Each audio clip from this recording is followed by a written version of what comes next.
Hello and welcome to the Afterburner Weekly Review. I'm Walter Flanagan. And I'm Caleb Shaw. Today we're going to be recapping a sloppy and rainy Week 9 and previewing Week 10, which will be the biggest week so far for deciding seeding in the 7A playoffs this year. So last Friday, the Catholic High Rockets played at the Southside Mavericks and won 24-20. So this was kind of a scary game. We were up 3-0 at halftime. Our defense was shutting them out. We've been kind of a second half team, and we showed that we are a first half team this week, not necessarily a whole game team. So that's something that we've been working on in practices, going all the way through the game. The key to how many points Southside went up was onside kicks. They recovered a few. There were some terrible calls. The game was cold, rainy. Honestly, just a good time to play football. It was Southside's homecoming week. There was no one in the stands for Southside. And this is 2 weeks in a row that the Rockets are homecoming wreckers. So I wasn't able to go to the game, but I watched it on my phone through Southside's live stream. And it just looked like the rain, wet conditions, and sloppy play was just slowing down both teams' offenses. And like Shaw said, it was like 3-0 at halftime. But luckily, the Rockets were able to get moving in the second half. It's a little bit too close for comfort, given that Southside is 1-7 now. But coming off that emotional win against North Little Rock, it really was a trap game to overlook and look ahead to Conway going into Southside for their homecoming game. Also this past Friday, the Central Tigers played at the Conway Wampus Cats in Conway's homecoming game and lost 34-13.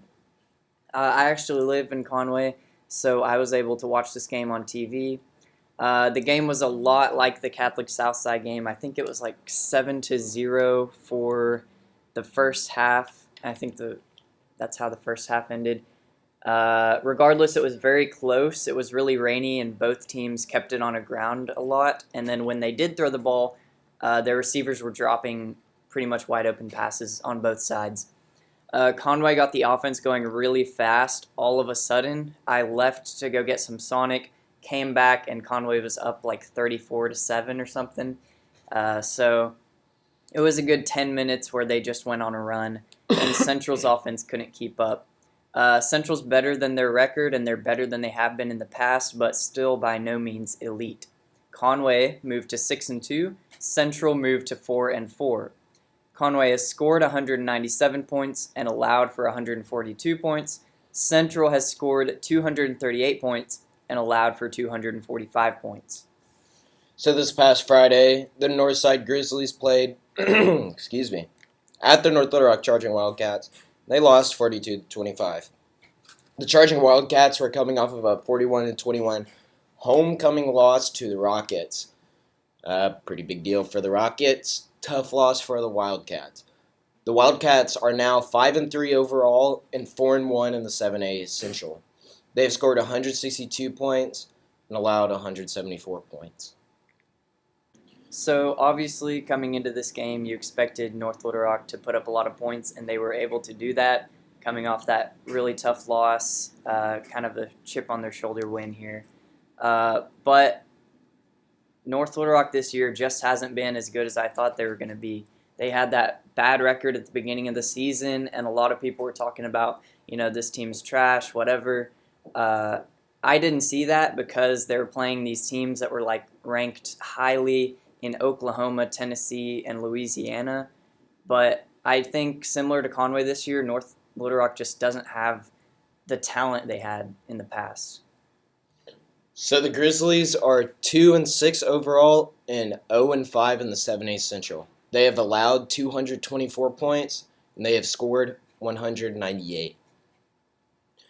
The number 14 nationally ranked Bryant Hornets played at the Cab Panthers and won 55-10. So Bryant just continues to show their dominance in the state. They're 8-0 and have scored 385 points total. In their past 3 games, they have scored 55 points, and each game they have scored over 7 touchdowns. The Hornets have allowed 65 points this season. That's a really good season. Cabot Falls this weekend is now 5-3 overall and 2-3 in the 7A. They have scored 226 points and allowed 194 points. I think this Cabot team is just getting used to the new system, going from the wing or bone tee and adjusting to the spread. They're a new team. I think they're a team to look out for next season. So this Friday, November 1st, is Week 10. This is the day that all college apps are due for the first round. So you boys better be getting those college apps in. And we're going to be previewing some of the games, we're going to be previewing all the games happening in the 7A Central Conference right now. So, first up, the Conway Wampus Cats play at the Catholic High Rockets. And this is a game we talked about being a trap game for Conway. Maybe Conway won't overlook the Rockets now that they've upset North Little Rock, but it's still a game to watch out for. It'll be a very good game, I feel like. Should be a good game. It's at War Memorial Stadium. Catholic will play hard. Conway will play hard. It's going to be cold. Bring out your sweaters. So the North Little Rock Wildcats play at the Bryant Hornets. The Cabot Panthers play at the Northside Grizzlies. And the Southside Mavericks play at the Central Tigers. So right now, we're going to turn to the kind of state title picture and talk about the playoffs. So the Rockets right now are currently ranked second in the 7A. And that would be a great position to go into the playoffs.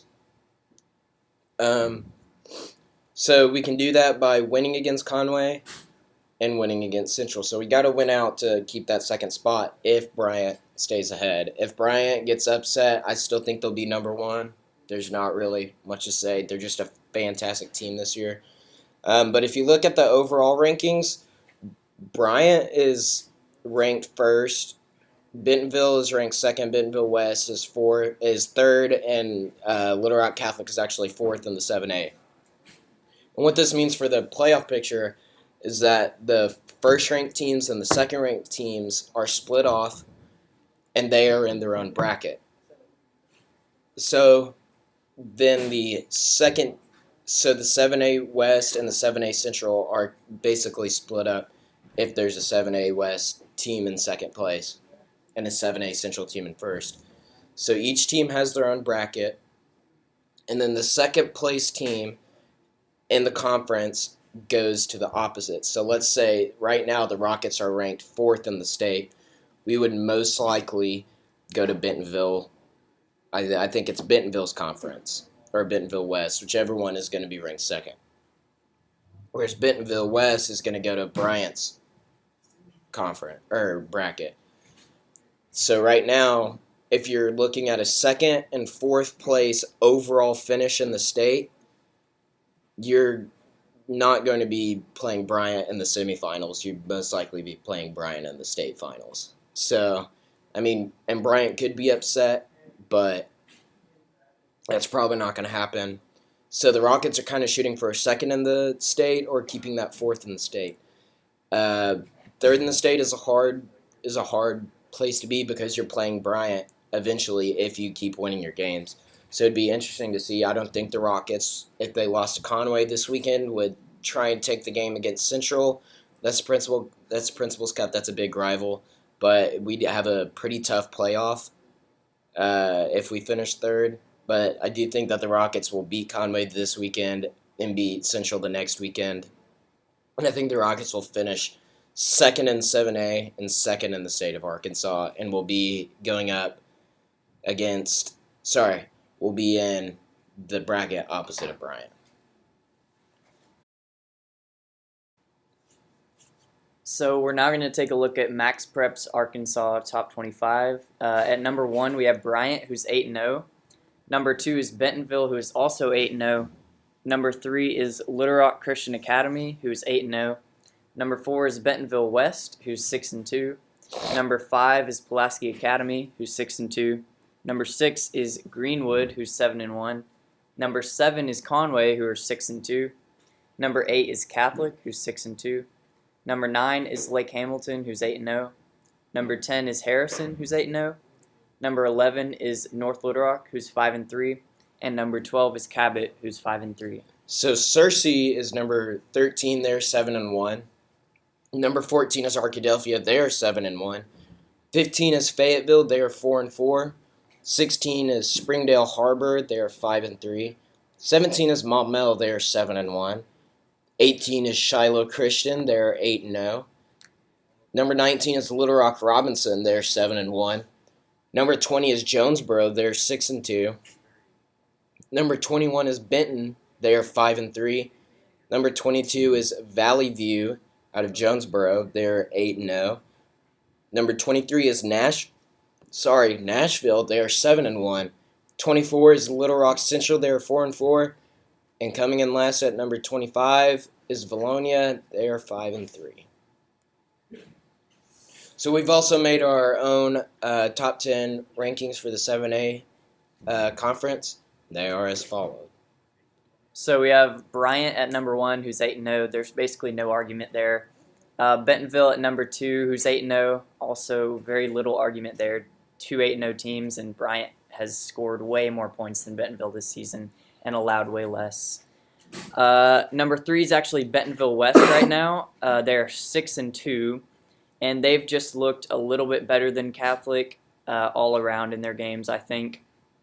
They've won the games that they've won by bigger margins, for sure. Number 4, I have Catholic, obviously in close contention for the third-place spot, but they wouldn't really want the third-place spot given that they'd have to play Bryant in their same bracket. Number 5 is North Little Rock, who is 5-3 after the Northside game. Number 6 is Conway. I put them below North Little Rock because of the head-to-head matchup. 7 is Cabot, also below Conway because they lost head-to-head. Number 8 is Harbor, and I believe they are 5-3. And number 9 is Little Rock Central, who's 4-4. And Central just isn't a tough spot because they play in a tough conference. If they match up with some lower tier West teams, I think they have a chance to go deep into the playoffs. And number 10 is Fayetteville, who's 4-4, and they don't look nearly as good as they did last season. So once again, the Rockets play the Conway Wampus Cats. This is a home game at War Memorial Stadium. The theme for this game is going to be Gold Out in honor of Elijah Talley. Elijah used to be a student at Catholic High. He would have graduated in the class of 2019. He moved to Philadelphia to have easier access to cancer treatment, and he recently passed away, so our Gold Out game is going to be dedicated to him. Game starts at 7 o'clock. Hope you guys can be there. Go Rockets!